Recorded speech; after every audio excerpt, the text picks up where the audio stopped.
हाँ जी, आप सही सुन रहे हो, यानी कि एनपीएल रचा है एक नया इतिहास। पहले ही दफ़ा एनपीएल ने कमाई के मामला में सबको पीछे छोड़ दिया है। जैसे हम लोग देख रहे थे एनपीएल को लेके बहुत सारे सवाल चल रहा था, मगर सवाल को जवाब दे दिया कमाई ने।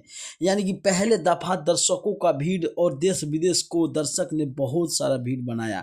और मैं आपको बोलूँ कि एनपीएल ने आईपीएल, बीबीएल जैसे लीगों को दर्शक को पाछा छोड़ते हुए एक नया इतिहास रिकॉर्ड बनाया और एनपीएल ने कमाई के मामले में सबको पीछे छोड़ दिया। जैसे पारस खड़का ने एक इंटरव्यू में बोला कि मेरे एनपीएल की कमाई करीबन 2 करोड़ रुपया।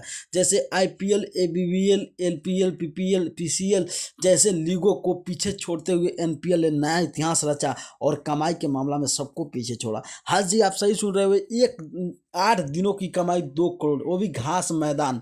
यानी कि वीआईपी सीट को देखा जाए तो बहुत सारे हो सकते हैं। तो आप लोगों को क्या लग रहा है कि आने वाला दिन में एनपीएल का स्तर कैसा होगा? कमेंट जरूर कर देना। और कमाई के मामले में सबको पीछे छोड़ दिया, जैसे पीसीएल, बीबीएल जैसे लीगों को, और दर्शक देश विदेश का उतना ही इसमें सपोर्ट कर रहा है। तो आप लोग एक नाइस कमेंट जरूर लिख देना कि एनपीएल का फ्यूचर कैसा रहेगा। आप पलस खड़का के लिए धन्यवाद जरूर लिख देना, और नए होंगे तो चैनल को सब्सक्राइब करके जाना, लाइक करके जाना, और एनपीएल को ऐसा ही सपोर्ट करते रहना और आने वाला दिन में सबसे बेहतर लीग बनाना। ओके बाय, मिलता हूँ इस पर। जय नेपाल।